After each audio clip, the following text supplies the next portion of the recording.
anymore because you hoop and holler and they still go out and text. Where you going? Where you at? How can we just finish shouting? You're not tired, you're not sweaty, you want to go take a shower? No. You still trying to hook up? Go home. Aren't you tired of hooking up? Aren't you tired of hooking up? And at least we're going to hook up and at least go to the shower. Not hooking up and you're both sweaty just left church. I'm doing it right because I know who's saying amen and who's not, and I like it. Oh, I like this type of preaching.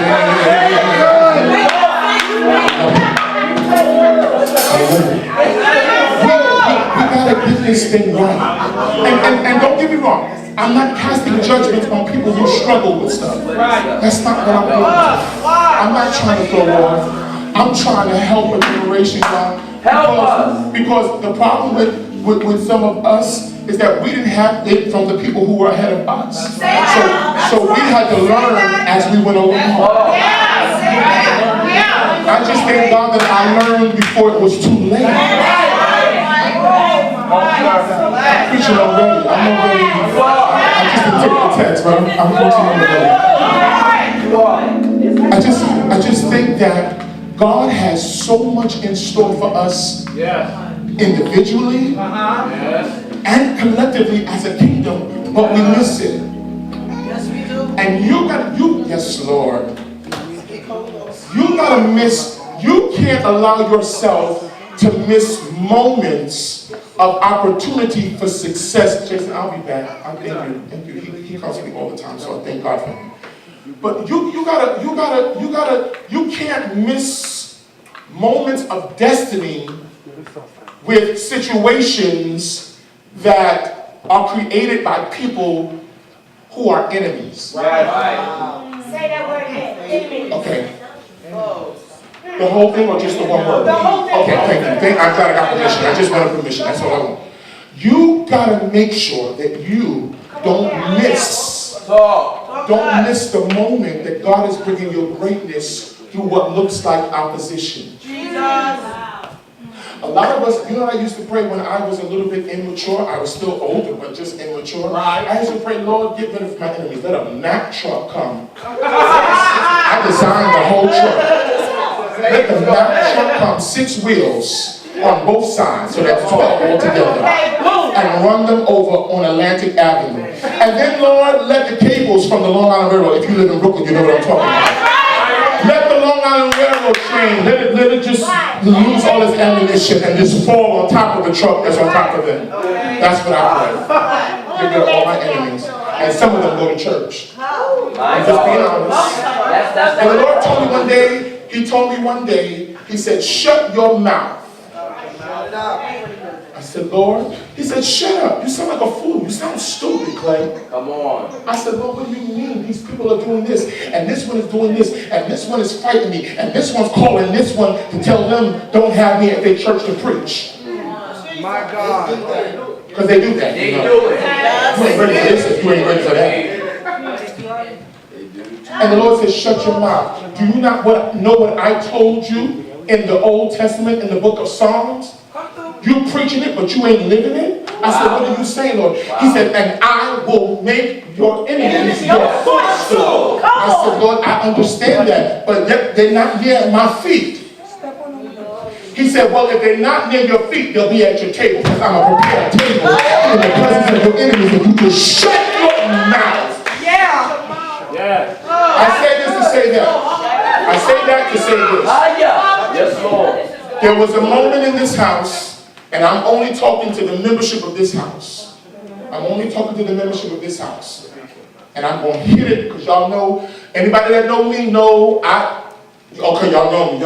Okay, they know me. I don't bite this tongue for nobody. I said, but I got to say, see, that's why people call me messy. I'm not messy. I just don't bite this tongue. See, y'all want to talk, you are comfortable with people talking about you behind your face. I'm just convinced.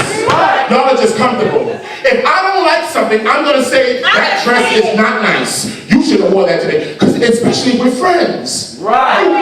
We don't want honesty. I'm not messy. I'm just truthful. And if you don't want me to say nothing about it, don't say nothing to me about it. That's all. Right.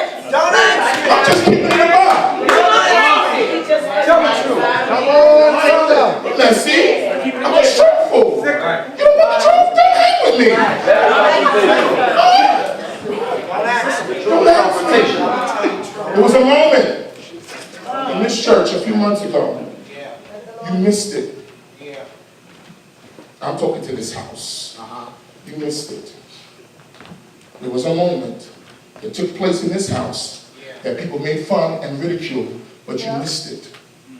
Come on. You don't know that what that controversy could have brought would have brought name and fame to this house. But because of your immaturity and your love, I understand it. Come on. Your love for your pastor. You cannot fight your enemies with this. Come You on. gotta fight your enemies with this. That's right. That's so good. You gotta stay on your knees and lay before God. Yes.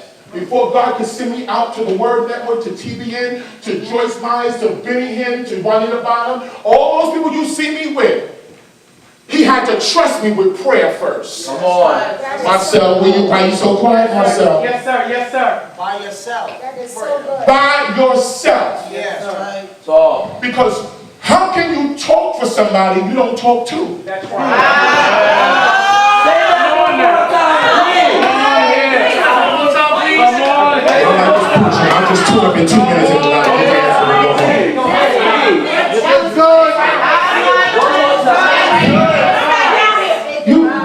You can't miss prayer and Bible study and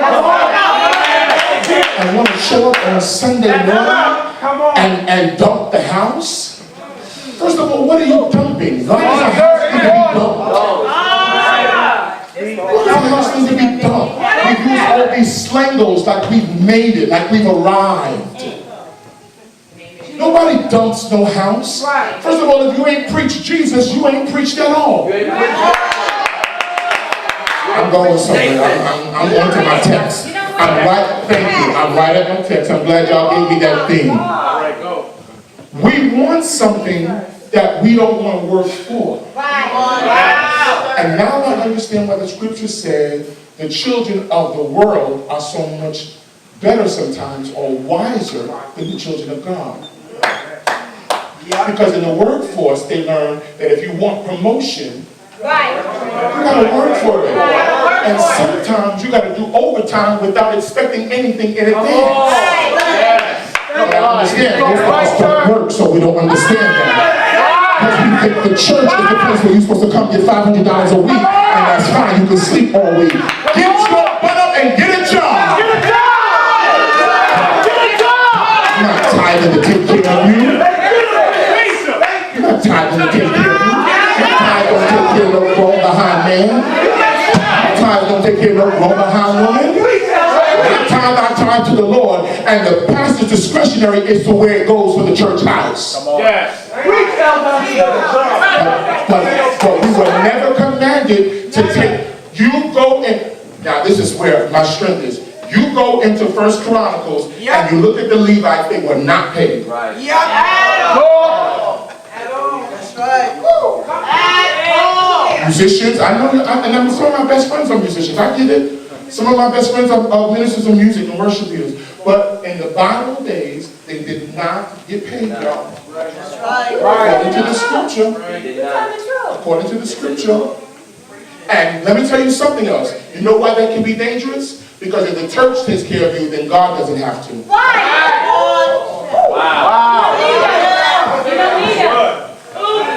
The church is taking care of you. God does not have to use his responsibility nor his ability to take care of you. And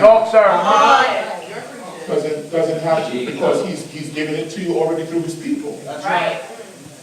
So we have to get the church back to its place, Bishop, where this is taken very seriously and sacredly. That's right. Now, I'll give you the text, and then I'll let you go home, because some of y'all looking at me like he's going all No. what the devil he's talking about. I've been doing this a long time. I know how to intertwine. Luke chapter 12. I'm right where I'm going. Luke chapter 12, I think 49 is the text, but I want to go to 48. Because 48 gives us the reason for 49. Yeah. That's how you do it. Would you read that for me? I need a loud reader. Come on. 12:48. Luke chapter 12, verse 48. Y'all got your Bibles? Oh, you got the iPhones. Okay, take your phones out. Because I want you to read, because I don't want you to say I said something that was not in the Word of God. Luke chapter 12, verse 49. Somebody with a loud voice read that. But he knew that not, Read, sir. and did commit things worthy of stripes, shall be beaten with few stripes. For unto whosoever much is given, of him shall be much required. That's the end of the case. Read. That's it. That's it. That's the text of what I'm talking about right now. Too much is given, much is required. Much. I don't do this for first of all, ain't no real fame in this. Ain't You no. want to be famous? Go to Hollywood. Go to Hollywood. Go act. The Bible says, to whom much is given, much is required. Now that's your theme, so don't blame me for preaching this because I try to stay with the theme. I always ask for a theme wherever I go. If there ain't no theme, I let the Lord use me. And if there is a theme and I don't want to use it, then I tell the pastor, excuse me, but the Lord is leading me another way. But tonight, your theme says ignite the fire, but the problem is we don't have any fire starters. Because everybody don't want to be a fire starter. Some folks just want to be famous. And with God, you cannot be famous. He's the only ruling savior of the world. He's the only superstar. You want to be known? You got to get to know the one who makes you be known. Because to much is given, much is required. And if you are going to ask God, Lord, open doors for me, Lord. Make my name great. Connect me with this one. I'm so tired of people talking about, I want to go to the Potter's house and I want to meet Bishop Jakes. Y'all go right ahead. Y'all go ahead and meet Bishop Jakes. I want to be the next Bishop Jakes. While y'all trying to get to know him. You see stuff and you think that's the glitz and the glamour. It's not. It's not. We made this thing look easy because we didn't explain what the responsibilities were. There is a responsibility. Do you know that when you become a police officer, whether you're on or off the job, you still have a responsibility to maintain a positive citizenship? You can't be a police officer and sell drugs. I know some people who have done it, but they're not around to tell the story. They're upstate somewhere. And many of us don't know we upstate somewhere too, but just in the eyesight of God. He has us locked into a prison, and that's why nobody's calling you. That's why engagements aren't coming. That's why God hasn't taken your music ministry and multiplied. That's why God hasn't taken you to another level on your job, because He can't trust you, because He gave you a little bit of responsibility. But the question is tonight, what have you done with God, the responsibility that God has given you? My God. Verse 48 is actually talking about two different type of people. It's talking about people who willfully did sin. And that word there, if you look in the Message Bible translation, there's a word in the Message translation that says insolently. I-N-S-O-I-L-E-N-T-Y. Insolently. In the Message Bible. That word insolently means they deliberately cause disrespect.